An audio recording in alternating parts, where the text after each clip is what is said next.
Doktor, maawa kayo. Save my son, please. Please, nakahanda akong magbayad ng kahit na magkano. Just save my son. Sunod-sunod ang pagpatak ng luha ni Kali Monterial sa mga oras na yon. Takot na takot siya sa maaaring mangyari sa 4 na taong gulang na anak niya na si Clyde. Narito ngayon si Kali sa prayer room. Hilam ang mga mata at luha at nakaluhod sa harapan ng Diyos at nagmamakaawa.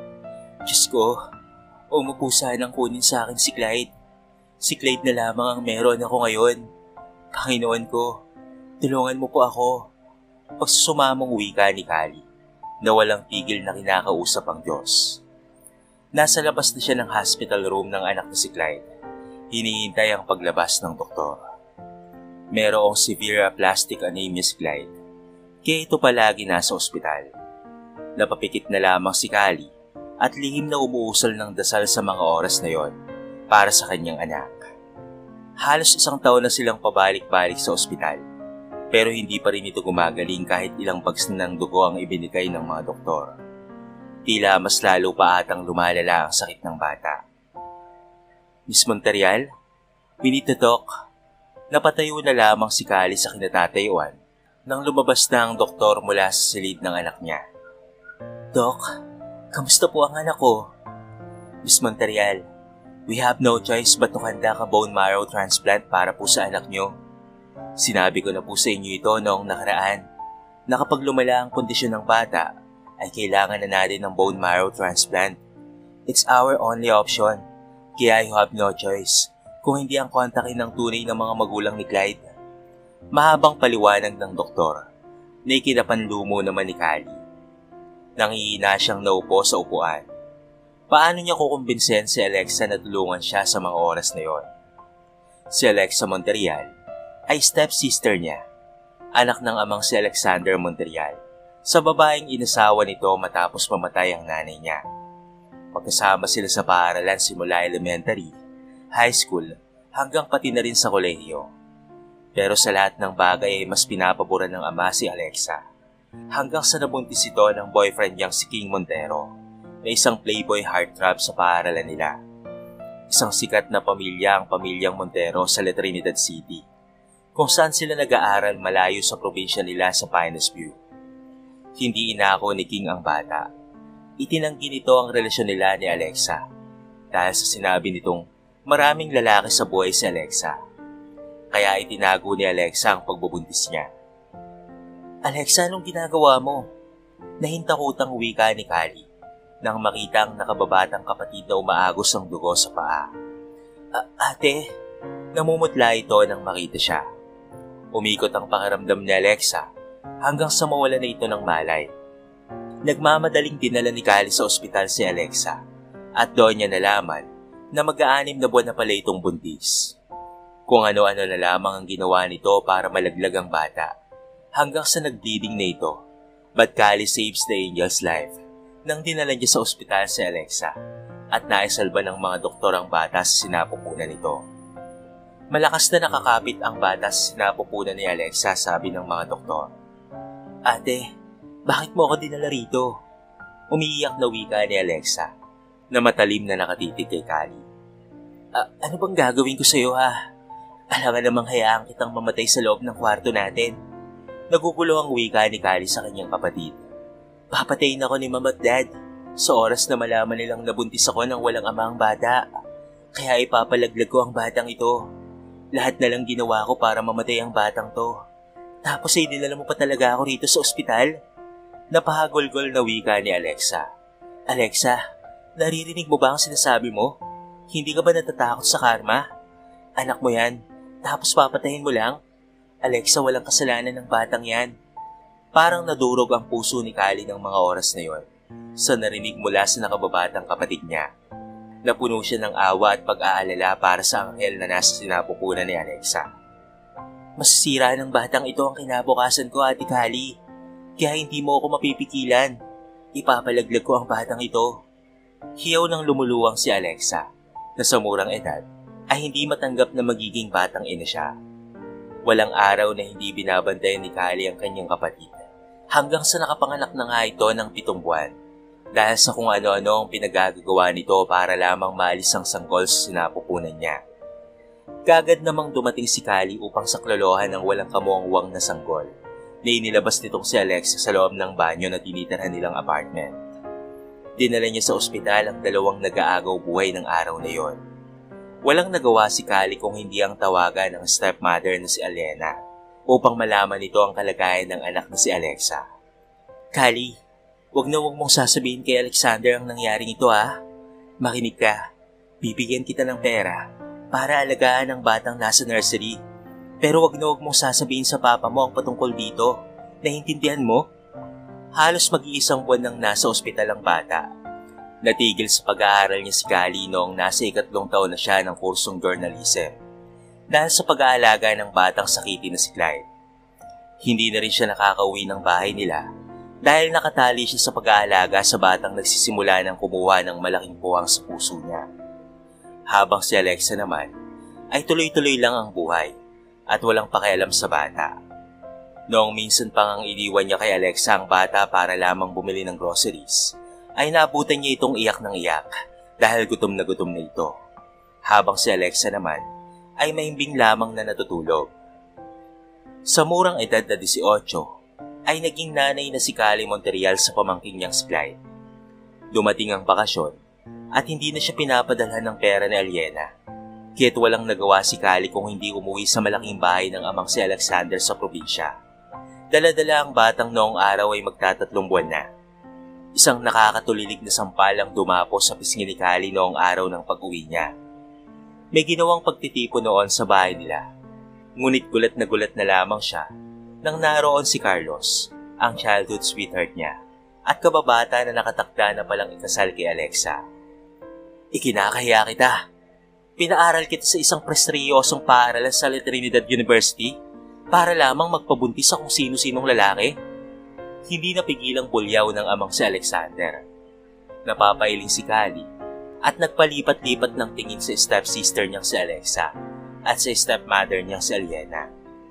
Umalis ka! Lumayas ka sa pamamahay ko! Isa kang kahiyan sa apelido ko! Lumayas ka! Layas! Galit na sigaw ni Alexander kay Callie. Alexa, anong sinabi niyo kay Dad? Pinandilatan niya si Alexa at hinila naman siya ni Elena papasok sa kwarto niya. Hindi mo pwedeng sabihin sa daddy mo ang patungkol sa batang yan. Ang tanging alam niya ay anak mo ang batang yan, na ikaw ay nagbuntis doon sa paaralan. Hindi mo pwedeng sirain si Alexa sa harapan ng lahat, lalo na't ikakasal na si Alexa kay Carlos at para iyon sa negosyo natin. Bulong ni Elena at pinandilatan siya ng mga mata. Ma'am, paano na ako? Natigil ako sa pag-aaral ng dahil sa batang to. Tapos ngayon pati si Carlos ay ikakasal na kay Alexa? Ma'am, hindi ako makakapayag. Boyfriend ko si Carlos. Dumapo sa pisngi ni Callie ang mga kamay ni Elena. Namamanhid ang pisngi niya sa sakit na sampal na iyon. And do you think maniniwala sila sa'yo? Ang alam ng lahat ng narito ay natigil ka sa pag-aaral dahil sa pagbubuntis mo sa batang yan. Na malindi ka at pumatol ka sa kahit kaninong lalaki. Do you think papatulan ka pa ni Carlos, ha? Nanghihinang napaupo si Callie sa kama, habang maigpit na niyapos ang umiiyak na sanggol sa kanyang dibdib. Ang inosenteng mga mata nito ay nakikisimpatya sa nararamdaman niya sa mga oras na yon. Liv, bibigyan kita ng malaking halaga, kapalit ng pananahimik mo, at para mabuhay mo ang batang yan. Naiiwan si Callie sa loob ng kwarto niyang napahagulgol na lamang sa pag-iyak, habang nakatitig sa malaking halaga na nasa tseke na nakapatong sa mesa niya. Ipinasok niya ito sa bag at palungkot na napatitig sa walang kamuang-muwang at inosenteng mga mata ng anghel na si Clyde. Ngayon lamang niya naintindihan ng lahat kung bakit ang pangalan niya ang iniligay na Elena sa birth certificate ng bata, para ipaako sa kanya ang responsibilidad ni Alexa at para agawin sa kanya ang mga pag-aari niya, at para ipakasal si Alexa sa mayamang pamilya ni na Carlos na boyfriend niya.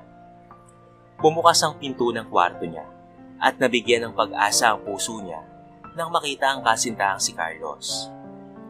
Dave, usal niya, ngunit nagulat na lamang siya nang bigla siyang kinabig ni Carlos at siniil ng mapukusok na halik. Nakaramdam siya ng hapdi ng kagatin pa nito ang mga labi niya. Babe, ano ba? Di ba this is what you want? Kaya ka nakipagtalik sa kung sino-sinong lalaki hanggang sa nabuntis ka. Then let's do this, Kali. Let me do this to you. Marahas na hinablot ni Carlos ang suot niyang blouse hanggang sa lumantad rito ang mapuputing dibdib ni Kali na lalong ikinabaliw nito. Carlos, ano ba? Stop! Hiyaw ni Kali na nagwawala sa mahigpit na pagkakayakap ng binata. Isinubsob ni Carlos ang mga labi niya sa mayayamang dibdib ni Kali at takot na takot siya ng mga oras na yon. Did you like it that much, ha, Kali? Come on, baby. Kiss me, Kali. Kiss me. Inipon ni Kali ang lahat ng lakas at itinulak ang lalaki sa bayatras papalayo. Nababaliw ka na ba, ha, Carlos? Tinakpan ni Kali ng mga kamay ang lalantad na mapuputing dibdib niya. Sabay naghagilap ng t-shirt sa bag na may susuot. Sirang-sira na ang blouse na suot niya na hinablot nitong si Carlos. Bakit, Kali? Hindi mo ba nagustuhan ang ginagawa ko? Mas masarap ba yung ibang lalaki, ha? Dumapo ang mga kamay niya sa mukha ni Carlos na ikinagalit naman ito. Hawak ni Carlos ang mga kamay niya at itinulak si Kali sa pader ng kwarto. Hindi napigilan ni Kali ang pagpatak ng mga luha niya sa pagkakataon na yon, habang nakatitig sa mga mata ng kanyang boyfriend. Babe, hindi mo ba ako kilala all this time? Nakalimutan mo na ba kung ano at sino ako? Bakit napakadali sa iyong paniwalaan ng kasinungalingan nila? Garalgal ang boses ni Kali habang walang humpay ang pagpatak ng mga luha sa mga mata. Babe, ganyan pa talaga ang tingin mo sa akin? Isang masamang babae? Kailanman ay hindi ko ibinigay ang sarili ko sa ibang lalaki. Malinis akong babae, Carlos. Hindi ako kagaya ng mga kasinungalingan nila.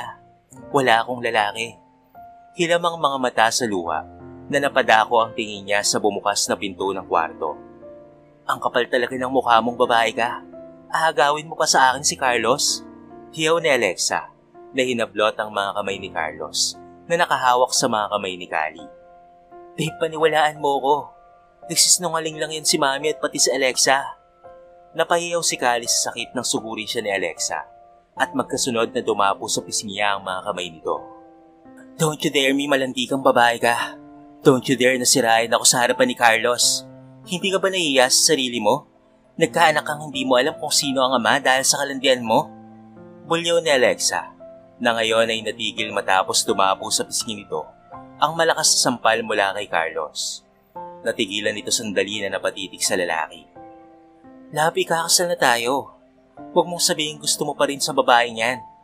Hindi makapaniwalang bulalas ni Alexa. Kali, tara na. Ihatid na kita. Malamig na tugon ni Carlos kay Alexa at kinuha ang backpack ni Kali. Habang si Kali naman ay pinahid ang luha sa mga mata habang iniayos ang sarili. Kinalong ang walang muwang na sanggol at sumunod kay Carlos palabas ng kwarto habang naiwan naman si Alexa na nagwawala sa loob ng kwarto ni Kali. Walang kibuan sina Carlos at Kali habang nasa loob na sila ng sasakyan.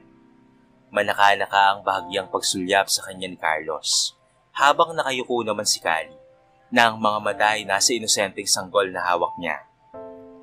I'm sorry, Kali, pero kailangan kong pakasalan si Alexa para sa kumpanya.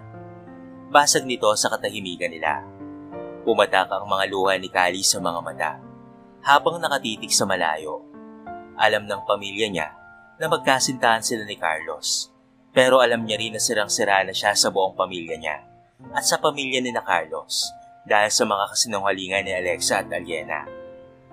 Pero Carlos, hindi ka naniniwala sa kanila, hindi ba? Carlos, hindi kita pinagtaksilan. Hindi ako nagkasala sa relasyon natin. Hindi totoo ang mga sinasabi nila. Umiiyak tawiga ni Kali habang napatitig sa napakaseryosong mukha ni Carlos ng mga oras na yon. Ilang taon tayong nagkalayo, Kali. You came back with a child. So ano sa palagay mo ang iisipin ko? Hindi na kita kilala. So let's just stop right here. Maghiwalay na tayo, Kali. Napakagatlabi na lamang si Kali at hindi nakapagsalita. Hindi niya alam kung ano ang gagawin ng mga oras na yon. Napakasakit ng nararamdaman niya sa pakikipaghiwalay ni Carlos sa kanya. Pero wala siyang salita na mahagilap para sabihin sa lalaking hindi niya anak si Clyde. Tanging nadarama niya lamang ng mga oras na yon ay ang namamanid ang puso niya. Salamat sa paghatid mo sa amin ng bata. Hanggang sa muli, Carlos. Mahal pa rin kita, kahit mas pinili mong magkahiwalay tayo. Malungkot na saad ni Callie ng mga oras na yon. Kaagad naman siyang tinalikuran ni Carlos at iniwang humagulgol sa airport. Samantala, napaunat ng upo si Callie nang makita si King Montero, napapasok sa kumpanya na pag-aari nito. Kanina niya pa hinihintay na dumating ang business tycoon na si King Montero para kausapin ito para sa anak niyang si Clyde. Wala na siyang choice kung hindi ang lumapit rito. Inayos niya ang makapal na glasses at sinalubong ito. King! Napakunotlo si King Montero habang nakatitig sa magandang si Callie Monterial na nasa harapan niya na ngayon. Ngunit napapailing siyang iniwan ito at hindi na pinansin pa ang dalaga. Alam niya kung ano na naman ang kailangan nito sa kanya. King, ano ba? Makulit na wika ni Callie na sinusundan siya. Nagulat na lamang siya nang bigla siya nitong yakapin mula sa likuran niya. Naglandas kaagad ang kakaibang init ng katawan ni King sa buong katawan dahil sa ginawa ng babaeng ito. Naroon pa rin ang nararamdaman niya para kay Callie all these years. Please baby, I'm so sorry. I promise, I'll be a good girl to you. Hindi ko na ulit gagawin yon. Napamulagat na lamang si King sa mga pinagsasasabi nito habang mahigpit na nakayakap sa likuran niya. Gustong-gusto niya si Callie simula pa man noon, noong nasa kolehiyo pa lamang sila. Pero palagi siya nitong iniiwasan at hindi niya alam na magagawa nitong umakto ng ganito ngayon para lamang kausapin siya patungkol sa batang hindi naman niya anak. Pinagtitinginan na sila ng mga trabahador niyang nakikiusyoso sa paligid. Please baby, pakiusap ni Callie. Pilyong napangiti na lamang si King at tinapit ang katawan ng dalagang si Callie, papalapit sa kanya, at inilapit ang mukha niya sa maliit na pisngi ni Callie. Let's go baby, let's get inside my office. Promise, this time, she will do better. Napasingap na lamang si Callie nang maramdaman ang pagpisil ni King sa bewang niya. Pero bahala na, para sa anak na si Clyde, ay gagawin niya ang lahat at wala siyang nagawa kung hindi ang umayin rito nang hinapit siya ni King papasok sa opisina nito. Talagang gagawin mo ang lahat ha? Para lang makausap ako? Mariing bulyaw ni King sa kanya. Isa na itong successful na businessman sa batang edad nito at nagmamay-ari ng malaking kumpanyang ito. King, Clyde needs a bone marrow transplant. Mas lalong lumala ang kalagayan ng anak ko. King, I've got nowhere to go. Kung hindi sa'yo na lang, Kid, please, just do the test. At pagkatapos noon, ay hindi na kita kukulitin pa kapag hindi nag-match ang bone marrow niyo ng anak ko. Nagmamakaawang wika ni Callie. Her eyes was red. At parang konti na lamang ay malalaglag na ang mga luha niya sa kanyang mga mata. Naikuyom ni King ang kamao at frustrated na hinarap ang magandang si Callie na nasa harapan niya. Why are you doing this? How many times should I tell you na hindi ako ang ama ng batang yan? Dahil wala naman nangyari sa amin ni Alexa. Bakit ba hindi ka naniniwala sa akin? Naikuyom ni Kim ang kanyang kamao. Ilang ulit na itong lumapit sa kanya para sa bata na hindi niya naman anak. King, just this once please. At pagkatapos nito, hindi na kita kukulitin pa. Hindi na ako magpapakita pa sa'yo. King, I got nowhere to go. Hindi na ako makakauwi sa amin dahil itinakwil na ako ni Papa matapos akalain na anak ko si Clyde. Magkakagulo sa amin kapag umuwi ako roon at kung sasabihin kong anak ni Alexa ang bata. At isa pa, mahal na mahal ko na ang bata, King. Kaya please, ikaw na lamang ang pag-asa ko. Please. Parang tinutusok ng libo-libong karayom ang puso ni King nang makita ang babaeng umiiyak sa harapan niya. Awang-awa siya rito. And at the same time, ay naiinis dahil ilang beses na nga ba niyang sinasabi sa babaeng ito na hindi niya anak ang anak ni Alexa. Pero tila wala itong naririnig at patuloy pa rin siyang kinukulit. Napabuntong hininga na lamang si Kim. Nakaramdam siya ng pagkahabag sa babaeng minsan ay tinatangi ng puso niya. Hindi lang minsan dahil kahit ilang beses na niyang ibaling sa iba ang pagtingin niya, pero tanging sa babaeng ito lamang tumitibok ang puso ng binatang si King Montero. Sa paglipas ng panahon, ay naroon pa rin ang nararamdaman niya para sa babaeng ito. Gustong-gusto niya si Callie noong nasa kolehiyo pa lamang sila, kaya palagi niya itong nilalapitan. Ngunit parati naman siyang iniiwasan ng dalaga, kung kaya't palagi niyang pinapakiusapan si Alexa upang mapalapit siya kay Callie. But it's all a failure. Disappointed siya sa dalaga noong ayaw siya nitong paniwalaan sa lahat ng sinasabi niya. Pinagbibintangan pa siya nitong ama ng anak ng kapatid na si Alexa. King, ang kapal ng mukha mong iwasan si Alexa. Buntis ang kapatid ko at ikaw ang ama. Pananagutan mo si Alexa. Nagulat na lamang si King sa narinig at nabigla na lamang siya nang sampalin siya ng babaeng kadate niya. Pinaglalaruan mo lang ako. May nabuntis ka na pala. Pero eto ka't nililighawan ako. Nagpantig ang tenga ni King nang muling sampalin ng babaeng kaharap. Ilang ulit ko bang sasabihin sa'yo na walang nangyari sa amin ni Alexa? Inis na bulyaw niya sa dalaga. Simula ng araw na yon, ay iniwasan na niya si Callie. Kahit ano pa man ang paliwanag niya rito, ay hindi ito nakikinig sa kanya. Malalim na buntong hininga na lamang ang kumawala sa binata at tinawagan ng sekretary sa intercom. Cancel all my meetings today. May mahalaga akong pupuntahan ngayon. Nagtaas ng tingin si Callie at isang malawak na ngiti ang sumilay sa mga labi at napayakap ng mahigpit kay King. King, salamat. Maraming salamat. I promise you, this will be the last time na kukulitin kita. Kapag hindi nag-match ang bone marrow mo sa anak ko, then hindi na ako magpapakita sa'yo. Masakit ang mga salitang yon para sa binata. Dahil sa totoo lang, kahit ilang taon na niyang hindi nakita si Callie, ay ganoon pa rin ang naging epekto nito sa kanya sa dalaga. Naroon pa rin ang nararamdaman niya para kay Callie. Napakalakas ng tibok ng puso niya kapag ganitong malapit ito sa kanya. Bumili muna si Callie ng mga prutas para ipasalubong sa batang si Clyde. Kahit hindi nakapagtapos sa pag-aaral si Callie, ay may pera siya dahil nilalagay niya sa mga small investments ang malaking pera na ibinigay sa kanya ng stepmother niyang si Aliena. Doble-doble ang ibinalik sa kanya sa mga investments na nilagakan niya ng pera. Kaya't hindi siya kinakapos ng pera, lalo na sa pagpapagamot sa kanyang anak na si Clyde. Mami! Excited na sigaw ng batang lalaki. Pagpasok nila sa silid, naroon ang nurse na kaibigan niya na palaging nagbabantay sa bata sa tuwing aalis siya.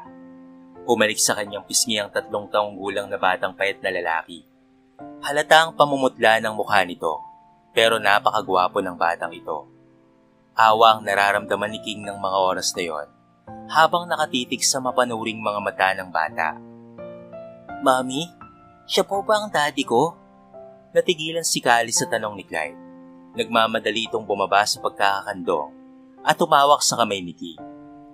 Naantig ang puso ng binata habang nakatitig sa mga mapupungay na mga mata ng batang lalaki na humawak sa mga malalaking kamay niya.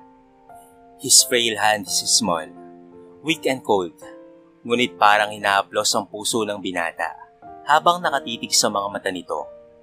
Binubundol naman sa kaba ang puso ni Callie at bigla siyang napatitig kay King. Hindi niya ito naihanda sa maaaring itatanong ng bata at isasagot niya rito, kaya ganoon na lamang ang pagkabog ng puso ni Callie. Are you my dad? Mahina ngunit tagos sa pusong wika ng bata. Yes, baby. I'm your daddy. And I'm sorry na ngayon lang kita nadalaw, kasi napatitig si King sa mga mata ni Callie na parang naiiyak ng mga oras na yon. Kakarating lang kasi ni Dad galing sa abroad, baby. Paliwanag ni Callie na pinantayan ang mga tingin ng bata. Now be a good boy. Magpahinga ka na, okay? I want daddy. Bagaman nagulat, ay kinandong ni King ang bata at naigpit itong niyakap. Hindi napigilan ni Callie na mapatakip sa kanyang bibig at impit na tumulo ang mga luwang nakatitig kay King. Nagulat na lamang siya nang pinahid ng isang kamay ni King ang mga luwa niya at ginagap ang mga kamay niyang nanlalamig sa mga oras na yon. It's okay, Callie. Nandito lang ako. Nagtataka si Callie, but that words seemed so good to hear that after all these years, na pagod na si Callie sa lahat ng problemang pinagdaraanan niya mula sa pamilyang nagtakwil sa kanya. hanggang sa pagiging ina niya kay Clyde na may maselang kalagayan ay finally, pakiramdam niya ay may karamay na siya. Ngunit naroon rin ang takot sa puso niyang pagkatiwalaan itong si King dahil baka katulad rin ito ni Carlos. Pagkatapos niyang mahalin ay bigla na lamang siyang iiwan. Naramdaman niyang niyakap siya ni King hanggang sa naupo sila sa sofa. Kalong ni King ang inaantok na si Clyde. Habang inaaplos ng binata ang malambot na buhok ni Clyde, ay naroon naman siya sa tabi ng dalawa. Nakasandal siya sa malapad na balikat ni King, habang inaaplos niya rin ang balikat ng anak. Samantala, lumipas ang mga oras. Kinakabahan si Callie habang hinihintay ang resulta ng bone marrow test ni King. Habang palakad-lakad siya sa harap ng laboratory room, ay naroon naman si King at seryosong nakatitig kay Callie. Sigurado siyang hindi magmamatch ang bone marrow nila ni Clyde sapagkat hindi niya naman ito anak, kaya't nag-aalala si King sa mga oras na yon kung ano na lamang ang mararamdaman ni Callie at lalo na ng batang halata namang masayang-masaya nang sabihin niyang he was his dad. Miss Monterial, hindi ba sinabi ko naman sa'yo na ipatawag mo ang tunay na magulang ng bata, hindi yung kung sino-sino na lang. Ang kanilang mga bone marrows ay hindi nag-match, Miss Monterial. Alam kong masakit sa iyo ang lahat, but if you want to save the kid's life, you need to talk to your sister. Alam na alam ni Dr. Albert Inares ang lahat ng istorya niya sa buhay. Isa ito sa mga naging kaibigan niya matapos iwanan sa kanya ang bata. Dahil ito ang doktor ni Clyde simula pa man noon. Nanlumong napaupo na lamang sa upuan si Callie at hindi mapigilan ang pag-ampon ng luha sa kanyang mga mata. Maya-maya lang, ay tila ulan na sunod-sunod na pumapatak ang mga luha niya sa kanyang mga mata. Paano niyang kakausapin si Alexa to give a bone marrow sa bata, na noon ngang nasa sinapupunan pa lamang dito si Clyde, ay nagawa niya ng ilang ulit itong ipalaglag. Pakaramdam niya ay kumuho ang buong mundo niya sa resulta ng bone marrow. Ang taong nasa harapan niya nakitagal na niyang iniiwasan at kinaiinisan dahil sa inakala niyang tinalikuran nito ang responsibilidad bilang ama, ay wala pala talagang kasalanan. Alexa lied to her nang sabihin nitong anak ni King ang ipinagbubuntis niya. Ano na lamang ang gagawin niya ngayon? Hindi siya susuko para sa kanyang anak, pero hindi niya alam kung paanong harapin ang lahat after all these years. Naramdaman niya na lamang ang paggagap ni King sa mga kamay niya. Umalis na rin ang doktor at iniwan siyang nahulog sa malalim na pag-iisip. Nahihiya rin naman siya sa abalang idinulot niya sa binata. Gayong totoo pala ang sinasabi nito na hindi niya anak si Clyde. I'm sorry. Malamlam na wika ni Callie na napatitig sa mga mata ni Clyde. Malalim na buntong hininga na lamang ang malpas sa puso ni Callie habang pinapahid ang mga luhang kanina pa dumadaloy sa kanyang pisngi. I'm sorry, Dad. I didn't believe you. I'm just so frustrated. At buong akala ko talaga, ikaw ang ama ni Clyde. Kasi yun ang sinabi sa akin ni Alexa. Utal-utal na wika ni Callie. Sana ay lamunin na lamang siya ng lupa sa kahiyang kanyang nararanasan. Pero anong magagawa niya? Isa lamang siyang inang handang gawin ang lahat para sa kanyang anak. And you believe her? Napabuntong hininga na lamang na hinila niya si Callie, papalapit sa katawan niya, at niyakap ang dalaga na tuluyan namang napahagulgol sa dibdib niya. Wala kaming relasyon ni Alexa noon. Lalong wala akong gusto sa babaeng yon.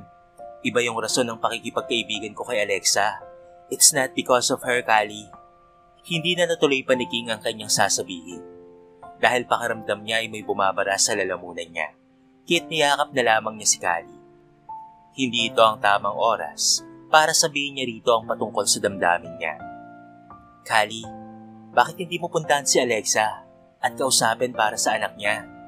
King, kung alam mo lang, ilang ulit niyang pinagtangka ang patayin si Clyde noon na nasa sinapupunan pa lamang niya.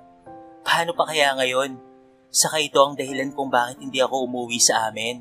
Dahil galit na galit sa akin si Dad sa pag-aakalang anak ko ang bata. Dahil ako na ang tumayong nanay ni Clyde simula pa noong isilang pa lamang ito. Sirang-sira na ako kay Dad dahil akala niya ay masama akong babae. Callie, huwag kang mag-alala. Tutulungan kita. Sasamahan kitang kausapin si Alexa. And this time, magtiwala ka sa akin. Napalunok na lamang si Callie. Hindi siya makapaniwalang ganito pala kabuti itong si King. Gumaan ang pakaramdam niya ng mga oras na yon nang i-comfort siya ng binata. Napakasarap pala ng pakiramdam na may karami ka, na may katuwang ka sa lahat ng problema mo. Ilang minuto pa ay nakaidlip na si Callie sa malapad na balikat ni King. Habang si King naman ay masayang-masaya ng mga sandaling iyon na sa wakas ay nagkaroon na ng dahilan na mapalapit siya kay Callie. Ang pagkakataon na mismo ang gumawa ng paraan para sa kanya at hindi na siya iniiwasan pa ng dalaga. Kaya ito na ang tamang pagkakataon na maihag niya kay Callie ang damdamin niyang matagal nang nakatago sa puso niya. Callie, hindi mo lang alam na sobrang saya ko ng mga oras na to. Marahang haplos ni King sa maliit na pisngi ng dalaga habang nagising naman si Clyde na sanay niya sa ni King na wag itong maingay. Bumangon na rin sa puso ni King ang pagkaumaling sa maliit na batang ito. Maingat na inihiga niya si Callie sa sopa at pinakain ng cute na batang si Clyde na tuwang-tuwa na inaalagaan ng taong inakala niyang kanyang ama. Bahagyang nagising si Callie at bumungad sa kanya ang isang kaaya-ayang tanawin. Ito ay si King na sinusubuan ng pagkain ng anak niya habang magana namang kumain si Clyde na tuluyang naniwala na ama niya si King. Buo na ang desisyon ni Callie. Uuwi siya kasama si Clyde sa bahay ng ama at kailangan tulungan siya ni Alexa sa pagkakataong ito dahil kung hindi, sisirain niya ang lahat ng kasunduan nila ni Aliena. Malalaman ng lahat ang itinatagong lihim nitong si Alexa. Paglipas ng ilang araw, ay umuwi nga si Callie sa kanilang bahay. Kinakabahan si Callie pagpasok niya ng bahay ng kanyang ama. Maigpit niyang hawak sa kamay si Clyde, nakakalabas pa lamang doon sa ospital, habang nakasunod naman sa kanila si King, na nakahawak rin sa mga kamay ng bata. Dad, mahinang pagbati niya sa amang si Alexander. Callie, masaya akong makita kang muli anak. Ilang taon ka na bang hindi umuwi? Siya ba ang aking apo? Namumuo ang luha sa mga mata ni Alexander at giliw na nakatitig sa natatakot na si Clyde. Pinagsisihan niya ang nagawa niya noon sa kanyang anak na si Callie. Sobra niya itong namiss sa paglipas ng 3 taon. Come on baby, it's Lola Sander. Pagpapakilala niya sa anak na ngayon ay magalang na nagmano sa mga kamay ni Alexander.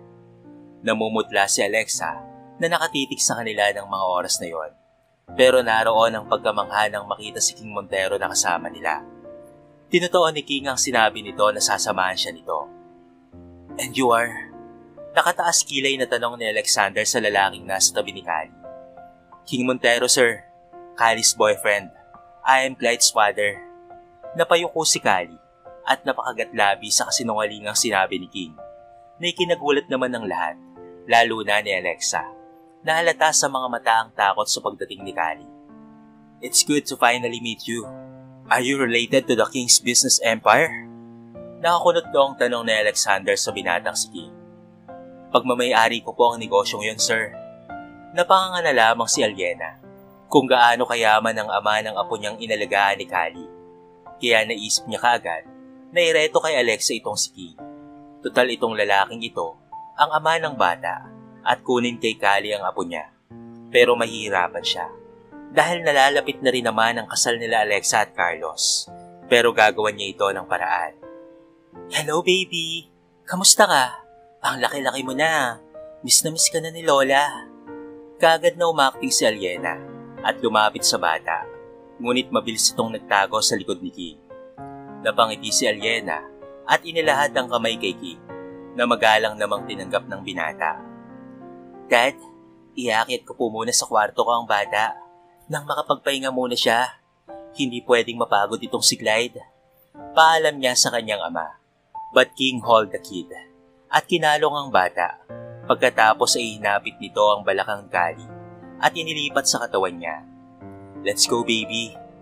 Tumango na lamang siya kay King at nauna rito upang igiya-paakyat ng bahay. Kagad naman itong sumunod sa kanya habang ang mga mata ni Alexa at Aliena ay nakatuon sa kanila. Why did you do that?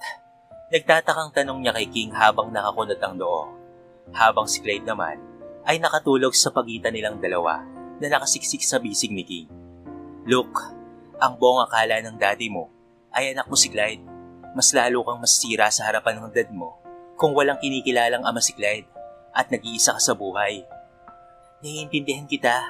Pero nag-aalala ako sa mararamdaman ni Clyde kapag mawala ka na sa buhay namin. Naiintindihan kong may sarili kang buhay, King. Mahinang wika ni Callie dahil ayon ang katotohanan na tila kutsilyong humihiwa sa puso niya hanggang sa naramdaman niya na lamang ang mga kamay nitong binata na ginagap ang mga kamay niya. Callie, matagal na kitang tinatanong mula sa malayo. Matagal ko nang gustong maging bahagi ng buhay niyo ni Clyde. If I will tell you that I am willing to stay with you forever kasama kayo ni Clyde, tatanggapin mo ba ako? Mahal kita, Callie. Matagal na kitang mahal. Kaya ako nakikipagkaibigan noon kay Alexa ay upang mapalapit sa'yo. Ngunit iniiwasan mo ako. Halos pabulong na wika ni King na dinala ang mga kamay niya sa labi nito upang dampian ang halik. Callie skip her heart a bit. Sobra siyang kinakabahan sa paraan ng pagtiting ni King sa kanya at halos hindi siya makapaniwala sa sinasabi nitong gusto siya nito. Callie, untag nito sa dalaga. King, can I be Clyde's father for real?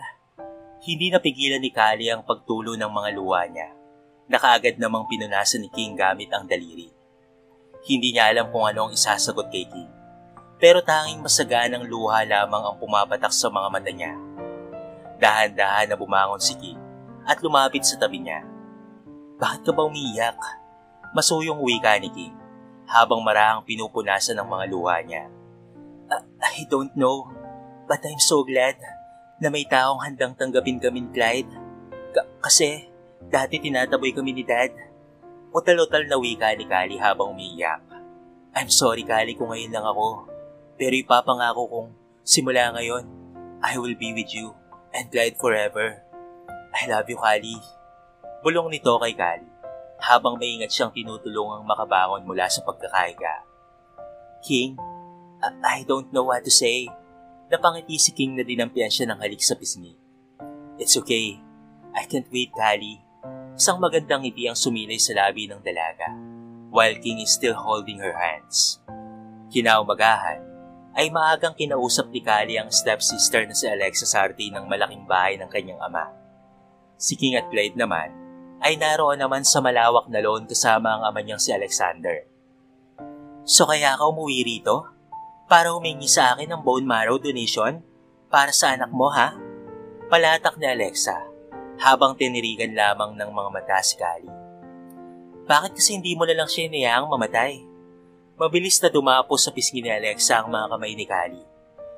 Don't you dare me, Alexa. Alam mo kung ano ang katotohanan. Bone marrow lang ang hinihingi ko sa'yo dahil ito lang ang tanging paraan para mailigtas si Clyde. Pero kung ganyan ka, sasabihin ko kay Daddy at pati na rin kay Carlos ang lahat-lahat ng katotohanan. I'm so sick of you and your mother. Pare-pareho kayong mga walang puso at kaluluwa, mga sinunghaling, mga walang kwentang tao. Anong klase ka bang ina? Alam mo ba kung bakit nagkakaganyan si Clyde? Dahil yan sa kung ano-anong ginagawa mo nung ipinagbubuntis mo pa ang bata. Hindi napigilang bulyaw ni Callie kay Alexa na hindi nakapagsalita sa sinabi niya ngayon. King had already done the test, pero hindi si King ang ama ng bata. She lied to me noong sabihin mo si King ang ama ng bata. Napatawa ng pagak si Alexa dahil alam niyang hindi talaga si King ang ama ng bata. Actually, hindi niya alam kung sino.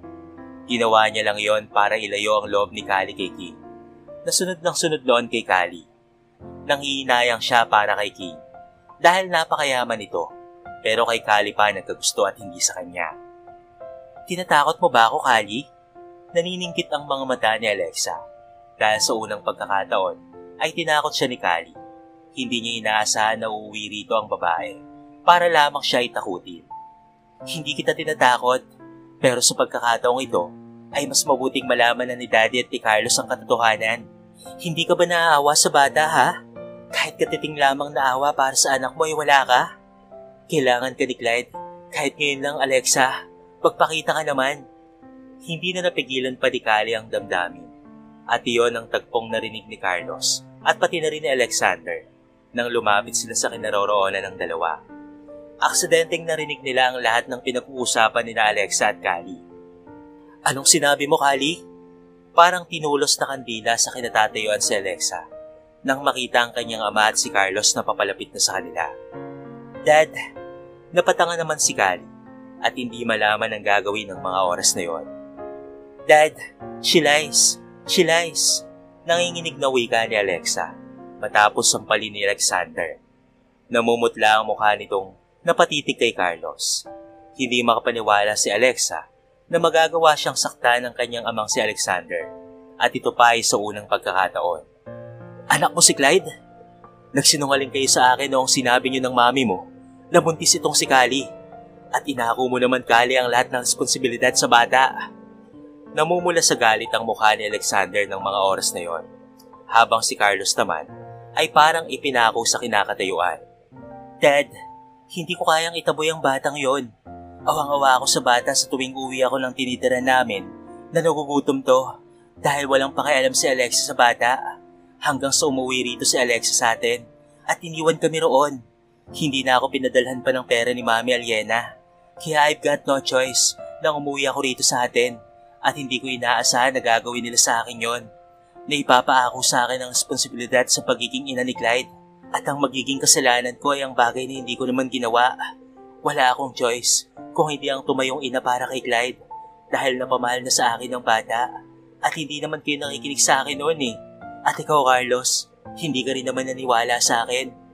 Hilam sa luha ang mga mata ni Callie na ngayon ay niyayakap ni Alexander. Anak, patawarin mo ko. Sobra-sobra ang hirap na pinagdaanan mo nang dahil lamang sa kapatid mo ito at pati na rin sa stepmother mo. I'm sorry for that, anak. I'm sorry kung hindi kita pinakinggan. Patawarin mo sana ako, anak. Sa unang pagkakataon, sa loob ng 3 taon sa buhay ni Callie, ay muli niyang naramdaman ang pagmamahal ng kanyang amang si Alexander. Dad, I'm sorry about that.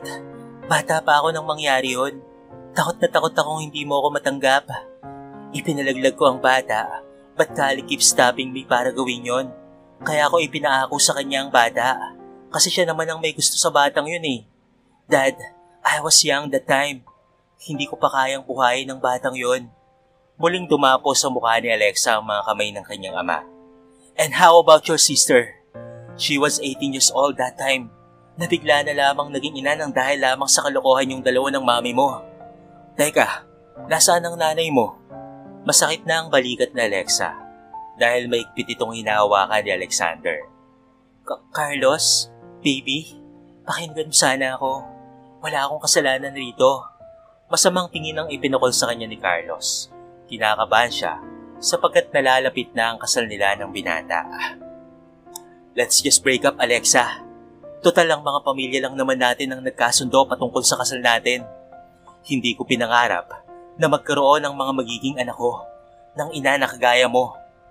Tuluyang napaupo si Alexa sa garden na humahagulgol pa at masamang nakatingin kay Callie. Kaagad naman siyang iniwanan ni Carlos na noon ay nakatitig kay Callie na may paghanga at pagmamahal kagaya noong dati. Mga tingin na kailanman ay hindi pinukol sa kanya ni Carlos. Kasalanan mo ang lahat ng ito. Akmang susugudin niya sana si Callie, pero tatigilan na lamang siya nang makita na paparating na ang batang yapis ang katawan na humarang sa harapan ni Callie. Her child na itinakwil niya. Napatras na lamang si Alexa na hindi kayang titigan ang inosenteng mga mata nito. I won't allow anybody to hurt my mommy. Matapang na bulyo ng batang si Clyde. Nakasunod rito si King na ngayon ay hinapit ang katawan ni Callie, papalayo dito kay Alexa. Naiatras ni Alexa ang mga kamay at hindi kayang tingnan ang inosenteng mga mata ng isang anghel na nasa harapan niya ngayon na hindi niya inaasahang makikita niya pa. Isa itong pagkakamali para sa kanya, isang bangungot at isang tinik sa daraanan niya na ngayon ay binabalikan siya. Binabalikan ng isang pagkakamali niya. Mami, may inang wika ni Clyde at nanghihinang nawalan ng malay. Anak, Clyde, Clyde. Mabilis na inalsan ni King ang bata at itinakbo sa kotse upang madala sa ospital. Habang hindi naman nakaligtas si Alexa na noon, ay aalis na sana. Ngunit binitbit ni Alexander sa ospital upang masiguradong maging maayos ang kalagayan ng apong si Clyde na nangangailangan ng bone marrow donors. Tuluyang itinakwil ni Alexander ang asawang si Aliena at hiniwalayan ito dahil hindi niya matanggap ang ginawa nitong pagsira sa buhay ni Callie. para lamang sa anak nitong si Alexa. Hindi na rin naituloy ang kasal nila Carlos at Alexa dahil sa kahiyang ginawa ni Alexa. Naisagawa na nga ang bone marrow transplant kay Clyde. Successfully dahil kagad na nag-match ang bone marrow ni Alexa sa bone marrow ng bata. Sa lahat ng oras ay naroon si King at hindi umaalis sa tabi ni Callie. Callie, can we talk? Natigilan silang lahat na nasa labas ng hospital room ni Clyde nang bigla na lamang sumulpot roon si Carlos. Napatitig naman si Callie kay King na noon ay tinanguan lamang siya, kaya't kagad na sumunod siya kay Carlos. Sa paglipas ng ilang taon, ay maraming nagbago kasama noon ang mga damdamin na dati na nasa puso ni Callie. Katulad na lamang ngayon. Kung dati ay kumakabog ang puso niya sa tuwing kasama si Carlos, ngayon ay wala na iyon. Kung dati ay gusto niya itong kasama, ngayon ay nababagot na siya sa bawat sandaling kasama niya ito. What do you want? Malamig na wika ni Callie nang nakarating na sila sa lobby ng hospital kung saan silang dalawa lamang ang naroon. Callie, patawarin mo sana ako. Can we start over again? Wala akong balak na pakasalan si Alexa. Saktan lang talaga ako nang malaman kong ipinagbubuntis mo yung anak ng ibang lalaki. Callie, I'm sorry. Buong pagsuyong wika ni Carlos na hinawakan ang mga kamay niya at kaagad namang binawi ni Callie ang mga kamay niya at matalim na tinitigan si Carlos. Know your boundaries, Carlos. Wala nang tayo. And besides, makikipagbalikan ka sa akin ngayon dahil sa nalaman mo na ang totoo. Pero nung una, hindi mo ako pinakikinggan kahit ano pang paliwanag ko sa'yo. Callie, I'm so sorry about that. Babawi ako sa'yo, Callie. Promise, babawi ako sa lahat. Napapikit na lamang si Callie at napahilot sa sentido. I'm sorry, Carlos, but the spark is gone. Wala na akong natitirang damdamin pa para sa'yo. Akmang aalis na sana si Callie nang hablutin ni Carlos ang dalaga at maigpit na niyakap. Nakita niya kasing papalapit na sa kanila si King Montero. Hindi niya gustong nakikita ang lalaking ito na laging nakasunod kay Callie. Callie, I miss you. Bulong niya sa dalaga at sinili ito ng halik sa labi. Yun ang tagpong nakita ni King. Kaya napaatras na lamang si King sa kinatatayuan at nagmamadaling umalis roon dahil sobrang sakit sa puso niya na nakita niyang nasa ibang bisig ang babaeng minamahal niya. Naikiyom na lamang ni King ang kanyang kamao at saka ito tumigil. What if she was just forced? Nasabi niya iyon dahil nararamdaman niyang may damdamin rin para sa kanya si Callie. Kaya nagmamadaling bumalik si King roon at kitang-kita niya kung paanong pinagsasampal ni Callie si Carlos. Kaya nagmamadaling lumapit siya roon at inasinta ng suntok si Carlos. Callie, are you okay? Nag-aalalang tanong ni King sa dalaga. Ngunit imbes na sumagot, ay mahigpit na yakap ni Callie ang tanging isinagot nito. Kaagad na ikinulong ni King sa mga braso ang dalaga. Callie, mahal kita. Callie, listen to me. Pagpapaliwanag pa ni Carlos na nagpapahid ng dugo sa gilid ng mga labi. Hindi na kita mahal, Carlos. Wala na ang damdamin ko sa iyo, matagal na. May bago nang tinitibok ang puso ko ngayon. Napakapit siya sa braso ni King at iginiya ang binata palayo sa lugar na iyon. Are you okay, Callie? Puno ng pag-aalala ang boses ni King at sinuri si Callie. Ngunit sa halip na sagutin si King, ay masaganang luha ang naglandas sa mga mata ni Callie na napatitig sa mga mata ng lalaki na malamlam na nakatitig sa kanya. Sinabi mong mahal mo ko, pero bakit mo ko iniwan kanina? Iniwan mo lang ako. Hilamang luha ang mga mata ng dalaga na puno ng panunumbat na nakatitig kay King. Pero Callie, bumalik ako nang ma-realize ko na may mali roon.